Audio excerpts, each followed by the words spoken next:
Happy holidays, everyone. This is DerekJ Speaks, wishing you all a very Merry Christmas, a Happy New Year, all that good stuff, whatever it is you celebrate around this time. I hope you are having a wonderful holiday season.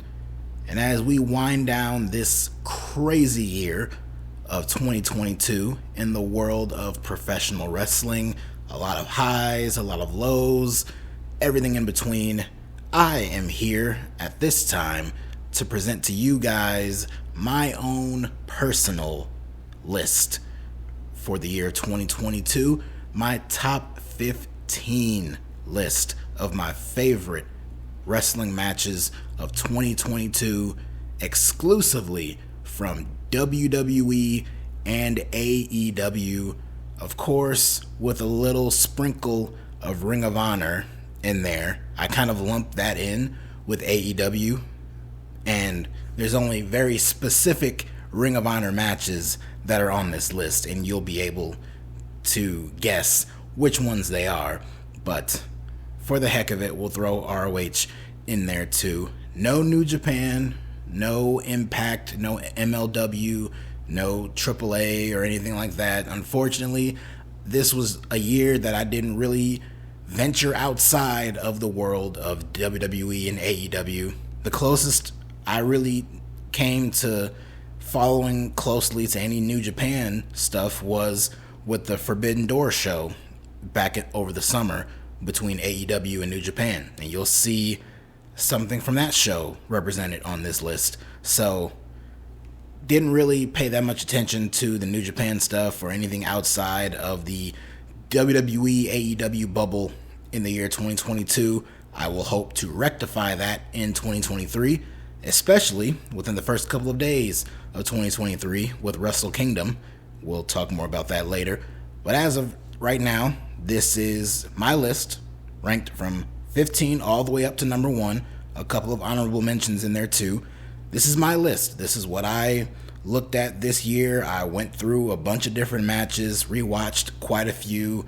Some of them I had already rewatched a bunch of times anyway, but in preparation for this list, I rewatched a few of these matches to see if I really thought they deserved to be on this list. And as of this moment, I feel they do. And I feel that they are deserving of the spots that they are in. And I will try to provide some context as to why I placed them in the spot that I did as we go along here. But either way, like I said, this is WWE, AEW, sprinkle of Ring of Honor in there too. But this is my top 15 favorite matches in the year of 2022. And we will start right here with match number 15 coming from AEW, and we go not that far back. We go just a month ago to the Full Gear pay-per-view, where we had what I felt was the best women's match all year in AEW, that being Toni Storm versus Jamie Hayter for the then interim AEW Women's World Championship, but now retroactively the AEW Women's World Championship, since this pay-per-view it was announced that Thunder Rosa had been stripped of the championship, and retroactively making Toni Storm an official world champion and not just an interim champion.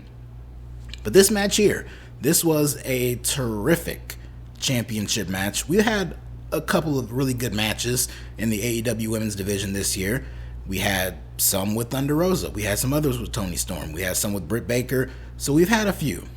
But this one in particular on this show I thought was really good. It was very hard-hitting, very stiff style with Toni Storm and Jamie Hayter. The crowd played a huge part in this match because they were firmly in the corner of Jamie Hayter heading into this match.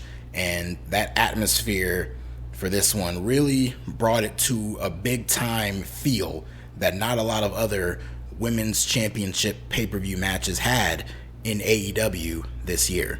And of course, Jamie Hayter walked out with the win. She's still champion to this day. In fact, as of this recording, it was just a couple of days ago that she had another kick-ass match with Hikaru Shida in the main event of Dynamite, and it was another banger, and that just was not quite as good as this one, but it was still very good. And this is just the beginning for Jamie Hayter, who I suspect will have a great run as the champion and will have many more fantastic matches as we head into 2023.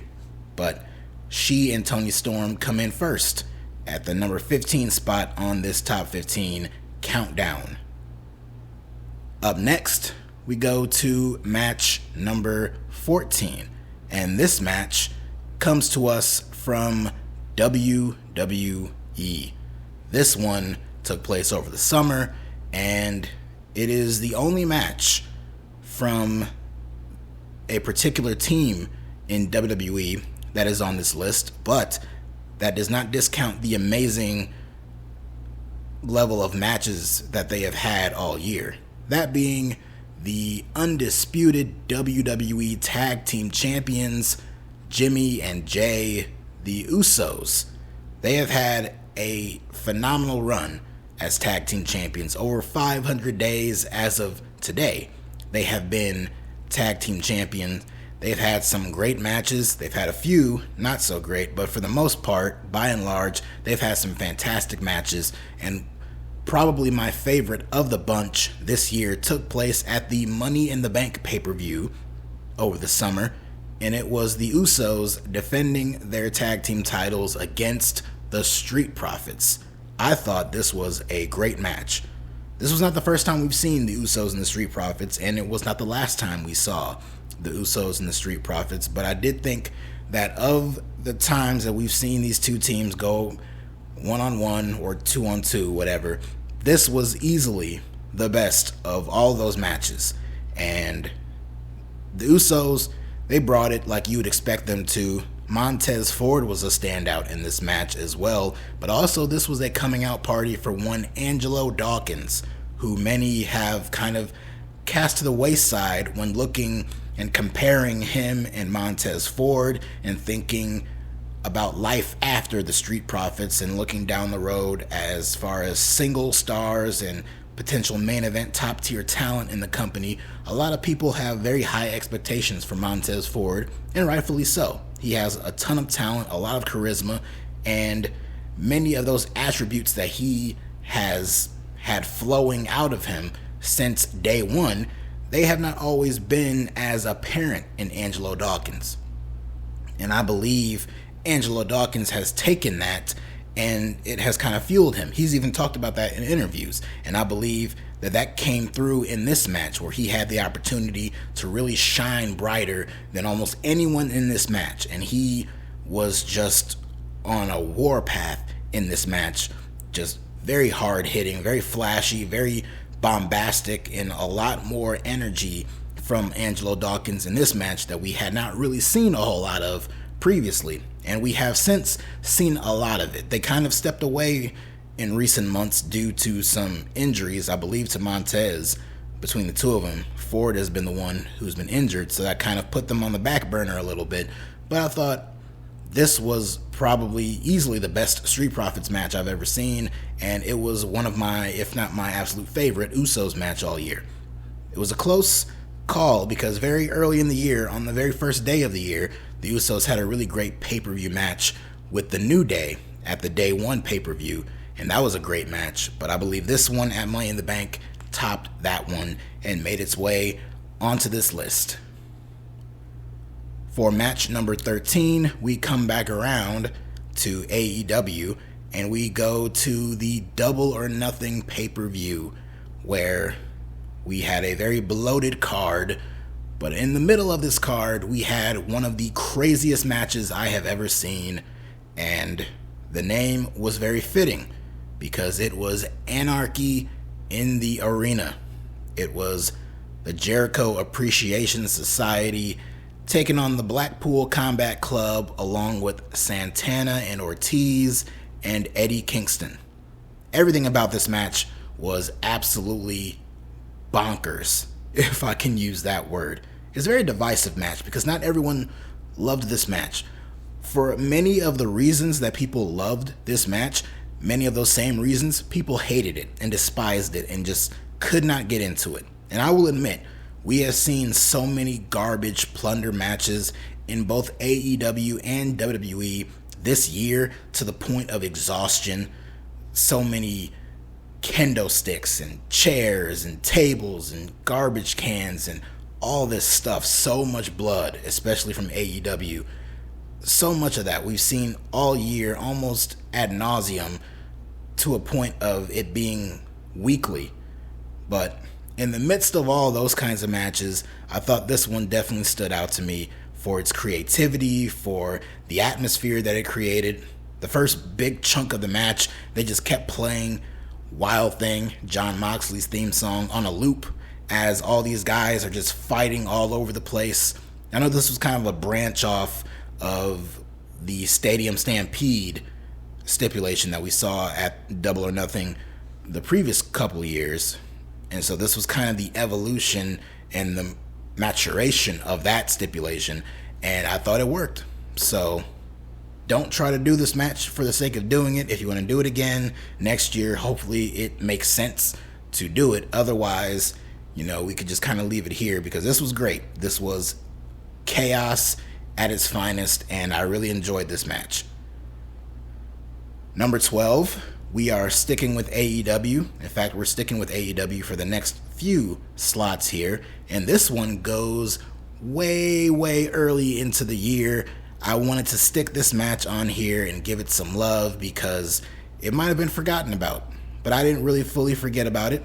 I had to kind of jog my memory when going through a bunch of matches. I had to remember, like, oh yeah, that match took place this year too. But last year, we saw Hangman Adam Page and Bryan Danielson compete on the Winter is Coming edition of Dynamite, and they went to a 1-hour draw. And that was one of my favorite matches of the year. It made my list last year, and I was definitely excited to see the rematch in 2022. And we got it. And we got it on the very first episode of Dynamite of the year, their debut on TBS. It was Bryan Danielson challenging Hangman Adam Page, and their match for the AEW World Championship comes in at number 12 on this top 15 list. This match, in many ways, was even better than their first match. For starters, it had a decisive finish. It didn't go quite as long, but I remember it went very long. It still took a decent amount of time, and it just felt way more physical than their previous match. And I thought it made Hangman look like a complete star. Bryan Danielson did a great job of putting him over here, and it was very easy to kind of forget about this match. It was one of the very first matches of the entire year. It was on the first Dynamite of the year. So much has happened on that show between now and then. So it was very easy to forget about, but it was still somewhere in the back of my mind, and I wanted to put it on here somewhere. I didn't really see a place for it in the top 10, but I did think top 15, it deserved a spot, and right here was where I thought it belonged. So there you go for number 12. Number 11, we are sticking with Bryan Danielson. This makes 3 Bryan Danielson matches in a row between 13 and 11, and I believe this is one of the last ones. I think this is the last one. It is Daniel Garcia taking on Bryan Danielson on the August 17th edition of AEW Dynamite, and it was a best 2 out of 3 falls match. They had one match a few weeks earlier that ended very shockingly with Daniel Garcia getting the clean victory over Bryan Danielson. I remember that shocked a whole lot of people, and we came back for this rematch, and this was just great wrestling. First of all, this is not the last 2 out of 3 falls match we're going to get on this list. This is just the first. But I thought that this was a great match, even in defeat, which Daniel Garcia did suffer a loss in this match. I thought that he looked like $1,000,000, and he proved why he is someone to look at in terms of a future top player in AEW. Bryan Danielson is still firmly in that position. He hasn't really done a whole lot this year of great significance, but the stuff that he was doing with Danielson and Chris Jericho in that chunk of the summer into the early part of the fall, I thought was very good. They very much dropped the ball with Daniel Garcia and that whole story with him and Chris Jericho of, is he a sports entertainer? Is he a pro wrestler? Will he stay with the JAS? Will he join the Blackpool Combat Club? Will he go on his own? They kind of petered away from that, and they might be getting back to it eventually. We had Chris Jericho assign Sammy Guevara to Daniel Garcia in a mentorship role. So if we see them continue to play that up, maybe that'll kind of lead to a match with Garcia and Sammy, which will ultimately lead to a match with Daniel Garcia and Chris Jericho at some point in 2023. So we'll see if they get around to that. But this match right here on the August 17th edition of Dynamite, I thought it did a great job of firmly establishing that Daniel Garcia is someone who can hang at that top mix with some of the best out there, like Bryan Danielson, who even to this day is still one of the best wrestlers in the entire world. And he proved it here. We are now entering the top 10, and I can't think of a better team to open up the top 10 than a team that you are going to be seeing a lot of in the top 10, that being FTR. These guys, Dax Harwood and Cash Wheeler, had a career year in 2022. They organically turned babyface, really won over the crowd's respect and love and admiration, and it was matches like this that really captured the hearts and attention of many fans out there who were aware of how talented FTR were, but they didn't really probably appreciate it for as much as they should have. But it was matches like this that really made them stop and look at these guys and added to the greatness that they had this entire year. But on this particular night, it was FTR taking on the Young Bucks, defending their newly won Ring of Honor World Tag Team Championships against the Bucks on the April 6th edition of AEW Dynamite.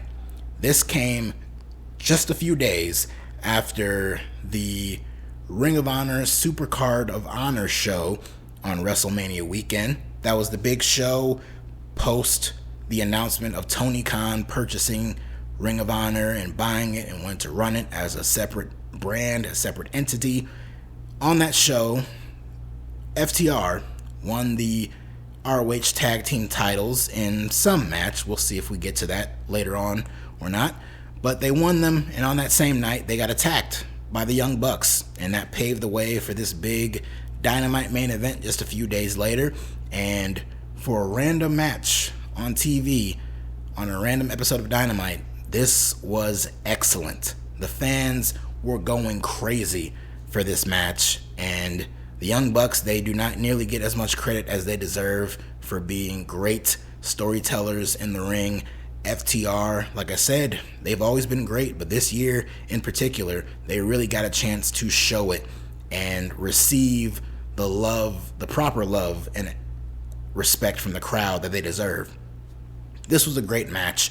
This was not the best FTR match that we saw this year, but this was fantastic stuff here, especially on free TV. I was hoping that this would pave the way for a rematch down the line for the AEW Tag Team titles, but we have yet to see it. But as of this moment, FTR and the Young Bucks have had 2 matches, both excellent, and they are 1 win apiece. So there is unfinished business there if they ever want to dip their toes into that program ever again. At number 9 on this list, we have the undisputed WWE Universal Championship at SummerSlam. It was Roman Reigns versus Brock Lesnar in a last man standing match. Heading into this match, I was done with Roman Reigns versus Brock Lesnar. I was completely done. I had been tapped out. I have been over it.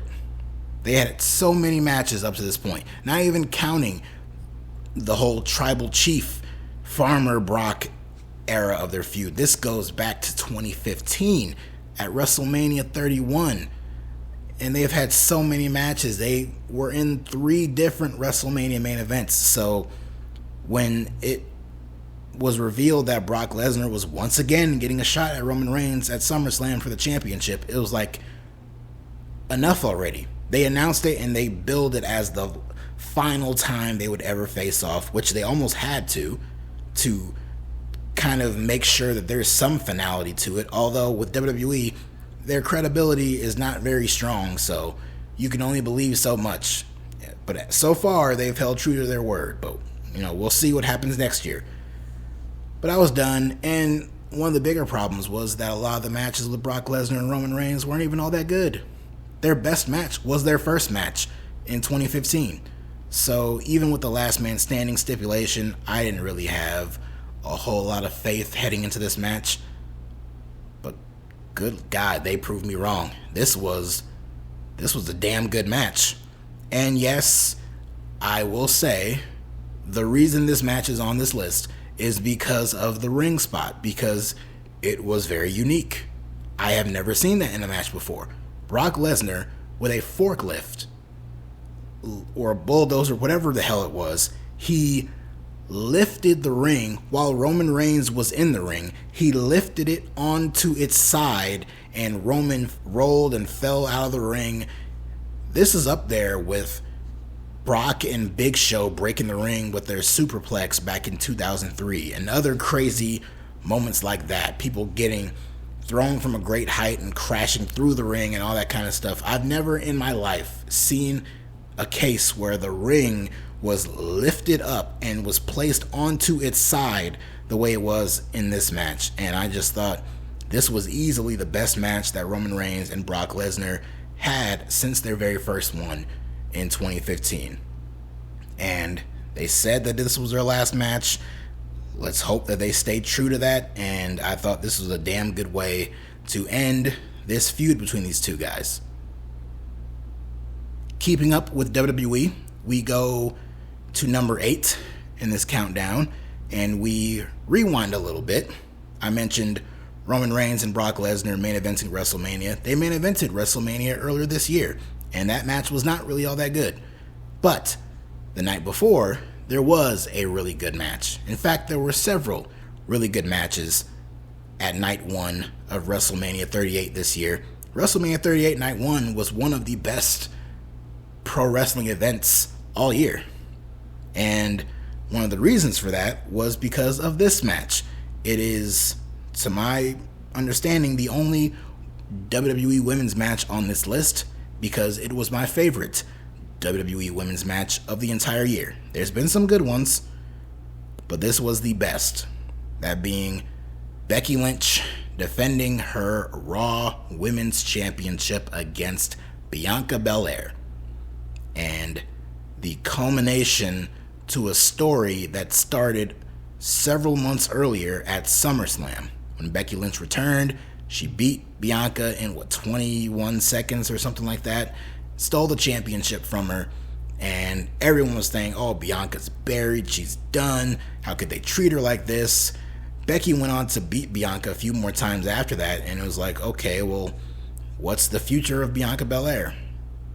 Well, Becky, in character, but also kind of in some type of reality, told Bianca to go to the back of the line, and that's what she did, and she worked her way back up, and she managed to earn her spot for WrestleMania, and they came back to this story, and we had an excellent payoff following an excellent match between these two. They had the crowd in the palm of their hands on a night where Cody Rhodes made his triumphant return to WWE, and Stone Cold Steve Austin wrestled in his very first match since 2003. All this big stuff that happened on this night. One of the biggest standouts, at least for me, was this match with Becky Lynch and Bianca Belair. One of the best women's matches all year in any company, let alone WWE alone. So I thought this was great stuff here and more than deserving of the number 8 spot on this countdown. We are at number 7 of this countdown, and we go to the AEW New Japan Forbidden Door show back in June. And up and down this card, there were some really damn good matches. And I thought one of the best ones coming out of it, I don't remember thinking that the night of the show, but after rewatching this particular match a few times in the following months, my tune changed a little bit.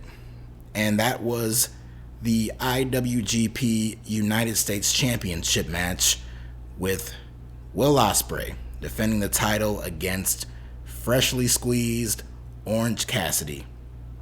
Everyone's favorite. There is no one talent more divisive. Well, that's not true. There's many divided opinions on many talents in AEW, but one who receives a lot of criticism is Orange Cassidy. His character is stale. He does the same shtick. It's not even funny. He can't work. He can't wrestle. He has no talent. That's a lot of the criticism I hear about Orange Cassidy. And you would think that by now people would have felt proven wrong, but no. It's because Orange Cassidy plays up this character, probably a little too much, but he still plays up the character, and people associate that with the idea that he can't really work and he can't wrestle.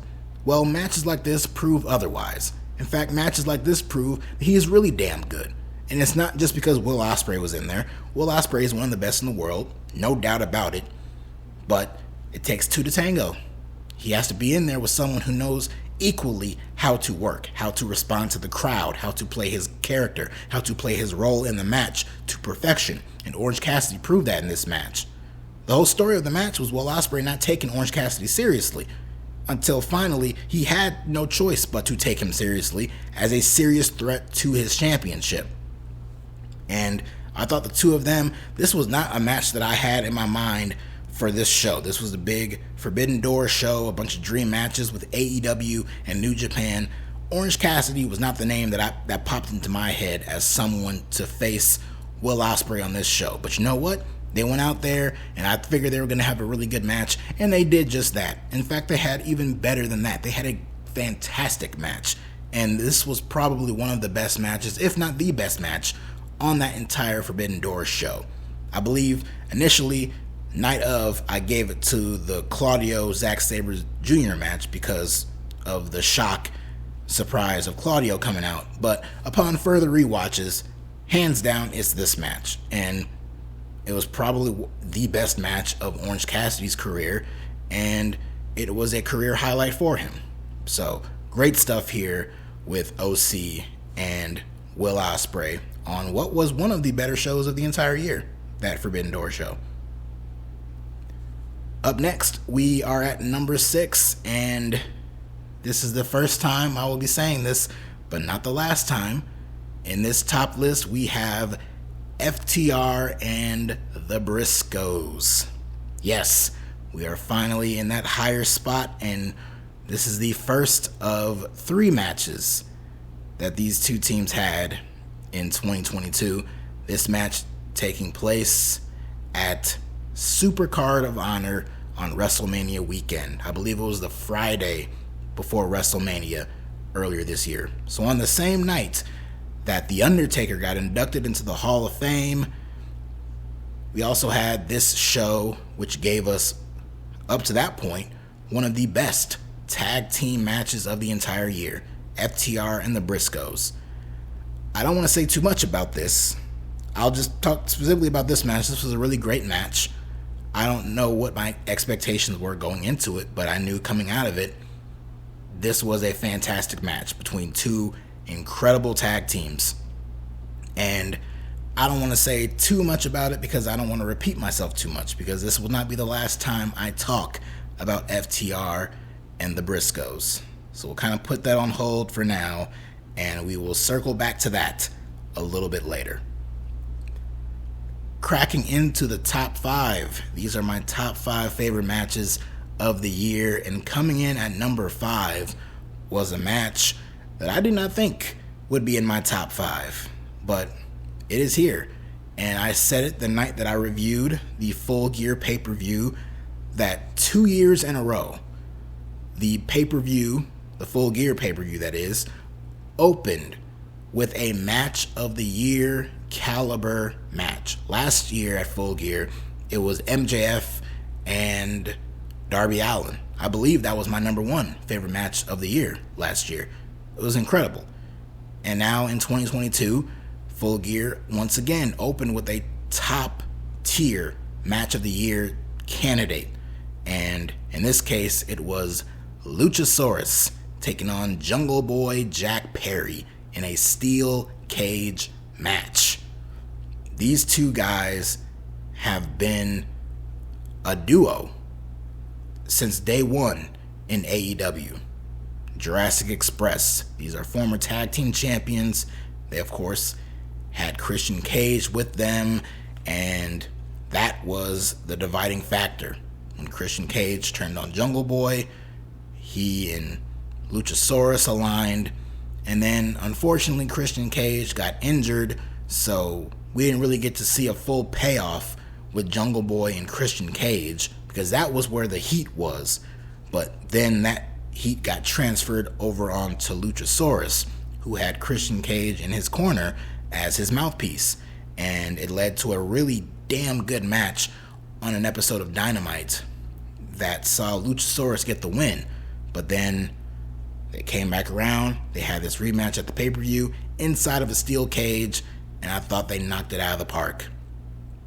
This was a coming out party for Jungle Boy. This is when Jungle Boy became Jungle Man, in a sense, and he had the performance of his life. And even Luchasaurus, he played his part in this match too, and he put on a damn good show. And I thought these two, who you know are very close, very connected, and they wanted to go out there and put on a damn good show, and that's exactly what they did. We had some blood in this match. We had some really cool, innovative spots in this cage match, of course highlighted by the big diving elbow drop from Jungle Boy off the top of the cage down onto Luchasaurus through the table. Some great stuff in this match, and it is definitely deserving of a spot on this list, especially in the top 5. It edged out that FTR Briscoes match just a little bit, and I wanted to kind of put a little bit of distance between the FTR Briscoes matches. Hence why that leads us to number 4 on this list. We are once again coming back to our good old friends FTR and the Briscoes, and this was their rematch a few months after Supercard of Honor. It was at the first official Tony Khan fully promoted ROH pay-per-view, Death Before Dishonor. And in the main event, we saw a best 2 out of 3 falls match between FTR and the Briscoes. And this was excellent. This was the main event. It went quite a while, and I thought this was great. Great psychology, great storytelling. They started very slow because they were building to that first fall, and then each fall mattered. Each fall was its own individual match, which to me makes for a great 2 out of 3 falls match, when each fall matters and the quest to get those falls matters. You don't just throw one out there and then throw another one out there and then boom, like you just waste the stipulation.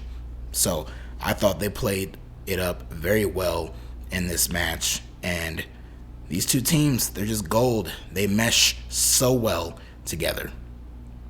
And as of a few weeks ago, this was gonna be the last of it, but then these guys came out and pulled off a hat trick, and they are not done yet in being on this list. But before that, we come to number 3 on this list. And number 3 was a very interesting match this year. Very polarizing, very disturbing in some ways, but in my opinion, it belongs on this list because it will probably go down as one of the gutsiest things I've ever seen in a pro wrestling ring. at the Hell in a Cell pay-per-view, we witnessed Seth Rollins take on Cody Rhodes in their third and up to this point final match in a series of really, really good matches. They had a really great match at WrestleMania earlier in the year. They had a even better rematch at WrestleMania Backlash. And then their feud was supposed to culminate in this match inside Hell in a Cell. Unfortunately, the day of the pay-per-view, it was announced that Cody Rhodes suffered a torn pectoral muscle. And despite that, he was going to fight through it and he was still going to compete in the match. And the feelings of this match can be summed up in that very shot of Cody taking off that coat and revealing his completely bruised up arm, shoulder, pec muscle. It was brutal. And seeing Seth Rollins work over it, seeing him wrestle the match, the fans, they weren't even booing, they weren't cheering, they were stunned. Almost stunned to silence in a way. But as the match progressed, a funny thing happened, a crazy thing happened. The match was good. In fact, the match was damn near great, fantastic. And those same fans who were still very shocked and a little slightly disturbed, I know that because I was too, but those same fans were still going crazy for this match. Seth Rollins, I mean, hats off to him. The dude is incredible for going out there and putting on this kind of match with Cody Rhodes. Cody Rhodes, my God, the man tore his pec and he went out there in the main event of a pay-per-view inside Hell in a Cell and still delivered a match for the fans. That match alone is why I have no doubt in my mind the second this man comes back, he is going to become the world champion. I don't know what WrestleMania is going to look like. I'm not getting into that right now, but I just have a very strong feeling that we are going to see Cody Rhodes walking out of WrestleMania as the world champion. And I think a large part of that is because of his performance in this match alone. This was great. Will it go down 10, 15 years into the future as this big, memorable match that people will talk about for ages? I don't know. But right now, months later, people still talk about this damn match. And Cody Rhodes has not been on TV since, and he is still in the mouths, his name is still in the mouths of many people heading into WrestleMania season. And I think that's all because of this match, or a big chunk of it is because of his performance in this match. We are now at number 2, and this is where the FTR Briscoes love comes to an end. But they went out with a bang. Like I said, as of a few weeks ago, that 2 out of 3 Falls match was firmly in the top spot, and it was done. But I had to rework this list because of the Final Battle pay-per-view, because on that show, we were given a double dog collar match between FTR and the Briscoes in their third and final confrontation. It was the most violent, it was the bloodiest, it was the most brutal, and it was the best out of all their matches. They had 3 incredible matches this year, and each match was better than the one before. And this third final match, which is not for everyone, this is a pretty brutal match, so this is not just for anyone to go out and watch. It can get brutal. But I thought this was incredible. I thought the violence in this match worked. I thought the story they were telling with the violence in this match really worked. And they went out there and they put on an incredible war.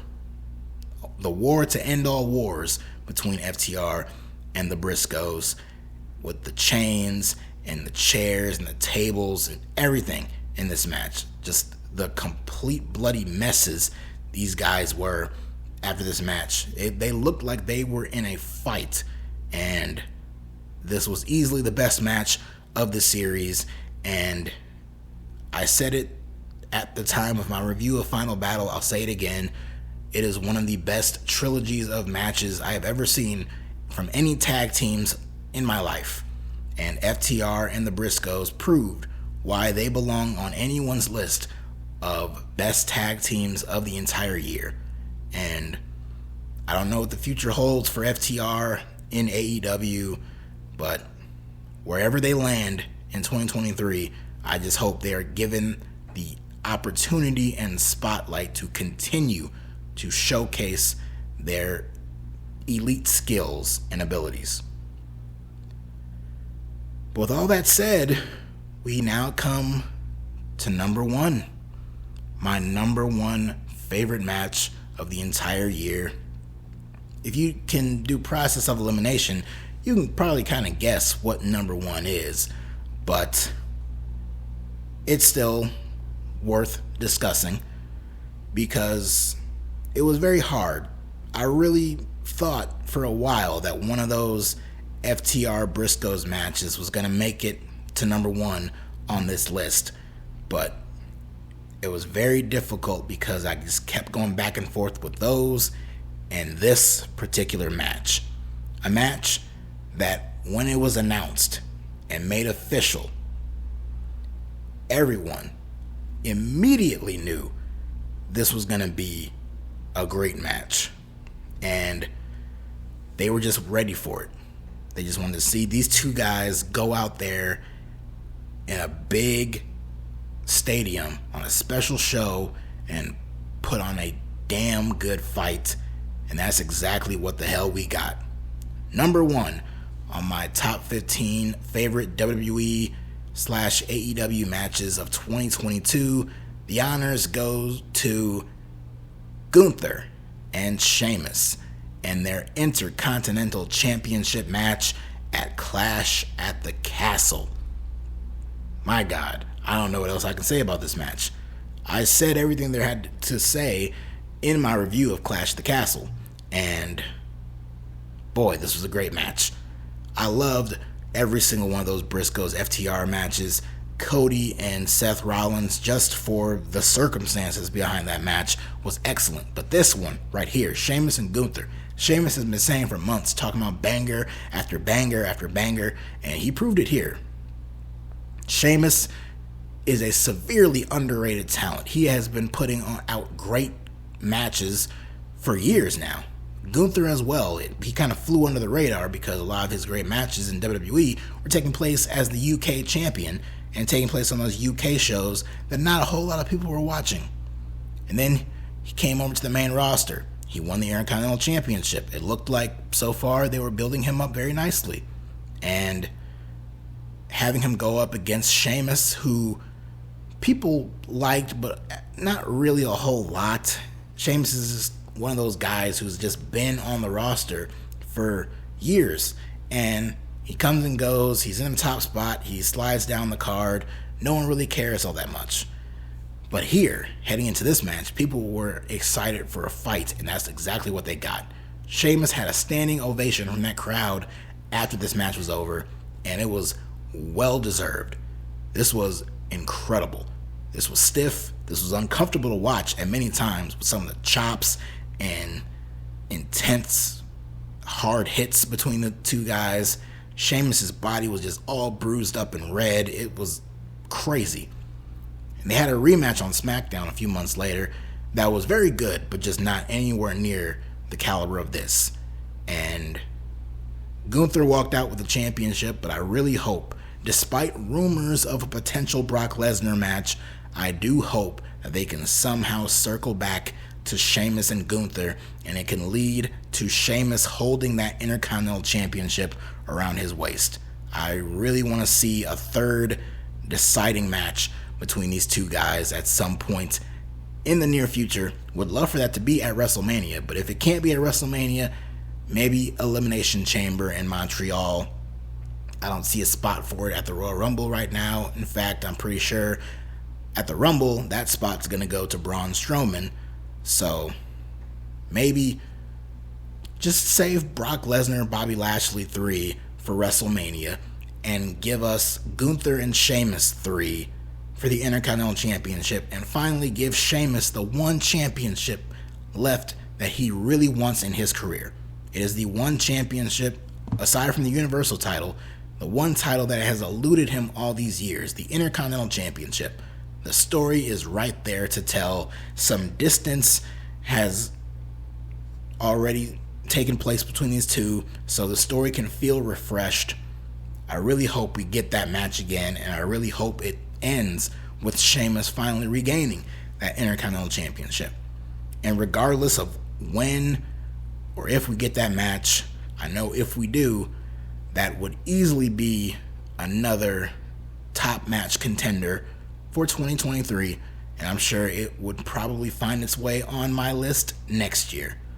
But that is a story for next year. As of right now, for 2022, that's my list. My favorite matches of the year. You know, as crazy as this year was for the world of professional wrestling, I'm not going to get into all that. I just want to focus on a lot of the positives. And a lot of the positives are that we had some damn good matches. And even if I did not mention anything from New Japan or Impact, that does not shortchange any of the great matches that you saw from any of those companies this year. I'm sure there were so many great matches, and I'm sure there will be a lot of other great matches heading into 2023.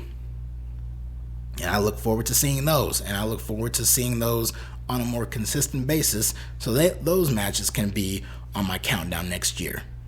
But as of this year, give me your thoughts. Let me know what you thought was the best match of the year, what your favorites were. Were any of them on this list? How do you feel about this list? Do you think it's fair?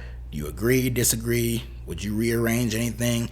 Just let me know in the comments down below, and let me know on Twitter. As always, if you like what you heard, if you like what you saw, hit that like button, subscribe to the channel, comment down below, and follow me on Twitter at DerekJ Speaks, where I will cover as much wrestling content throughout the week. I have many reviews that pop out on a pretty regular basis, and around this video dropping, there should be a review of the final episode of SmackDown of the year, where we get the big tag team match with Roman Reigns and Sami Zayn taking on Kevin Owens and John Cena. And then at the very beginning of 2023, as of this moment, the plan is to once again continue reviewing New Japan content, and we will start off with a bang with Wrestle Kingdom 17. I will be staying up late and watching it in real time, live, and I will be having a review of Wrestle Kingdom 17, dropping that Wednesday morning, January 4th. So be on the lookout for that. As always, thank you very much for tuning in. We've seen a lot of growth on this channel. We've seen some subscribers come to this channel. We've seen a lot of views for these videos, and I just appreciate every single one of you. Whether it's 10 or 10,000 of you watching these videos, I appreciate every single one of you for taking the time to listen to me drone on and on about the crazy world of professional wrestling.